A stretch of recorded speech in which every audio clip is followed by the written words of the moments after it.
हैं तारा और सितारा। बेघर, गरीबी और अकेलेपन की जिंदगी से तंग आकर इन दोनों ने एक जोड़ी बनाई।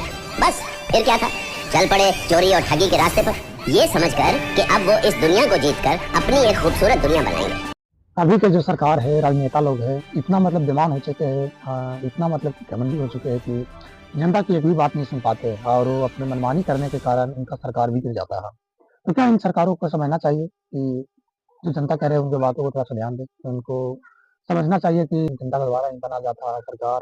सरकार रहता है जनता के द्वारा, सरकार गिराया जा सकता है। तो 5 साल की सरकार जो होती है, ये सरकार समझती है कि मैं अभी इस पद पे तैनात हूँ तो यहीं पे रहूंगा।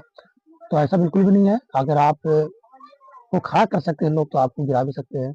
और अभी का जो सरकार जो है, इस सरकार को इतना समझ में आ गया है कि लोग हमको चाह नहीं पा रहे हैं। और अगर चाहेंगे नहीं तो सरकार को जाना तय हो गया। ये कहने का मतलब है कि वो सरकार से गिर जाएगा। तो इस सरकारी पद पे लोग बैठे हुए व्यक्ति को एक बात और सोचना चाहिए कि हम जो बैठे हुए हैं इस पद पे, इस पद पे बैठाने वाला जनता होता है। तो जनता को सुनना चाहिए।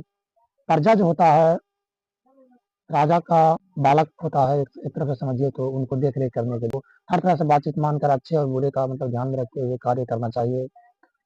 अगर कार्य नहीं करते हैं तो जनता भी उनके सामने दरबार लगाते हैं, तो कहते हैं कि मेरा यह कार्य अभी हुआ नहीं है। आप लोगों को इस तरह से नहीं करना चाहिए। तो नकली नेता जो होता है उनको चोट लगता है। मुझे कैसे कार्य, मैं मंत्री हूँ, मुझे ये कैसे गलत कर सकता है। कोई मंत्री बने हो मान लो, तो मंत्री बने हो तो जनता के सपोर्ट से ही बने हो, प्रजा के सपोर्ट से ही बने हो।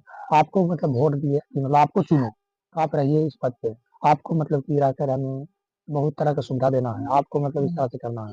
इसका ये तो नहीं कि आप बैठ गए तो गद्दी पे तो आप सब कुछ हो गए, आप मनमानी करोगे। इस तरह से आपको करना भारी पड़ सकता है। इस तरह से आपको नहीं करना चाहिए। भूल वैसा अगर हो जाता है तो जनता से आपको माफी मांगना चाहिए और भूल प्रायश्चित करना चाहिए आप लोगों को।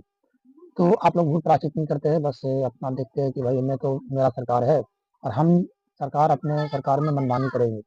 तो इस तरह से करते हैं तो आप 5 साल से नहीं टिक पाते हैं। इस कारण से सरकार जो कि बदलती रहती है और सरकार का बदलना तय इस वजह से हो ही जाता है।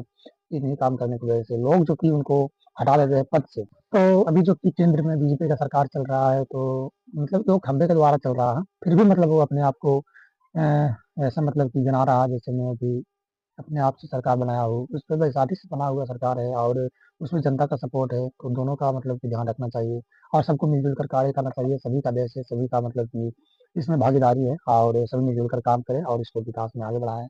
तो जाके कि अपने देश का जो कि तरक्की हो सकता है। अगर हम लूट और घसोट में लगे रहे, राजनेता जो ज़्यादातर है सही राजनेता लोग मिलते हैं लूट पाट में ज़्यादा रहते हैं कि इतना अगर काम कराते हैं तो इतना बच जाएगा, इतना काम कराते इतना बच जाएगा।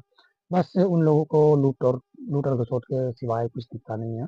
और वो अपने जो कर्म जो होते हैं खराब कर देते हैं, खराब कर लेते हैं और खराब करने की वजह से लोगों को एक दिन इससे छुटकारा मिल जाता है। कहने का है कि इस गद्दी से, सरकार की गद्दी से हाथ धोना पड़ता है और उन लोगों को सरकार छोड़ना पड़ता है।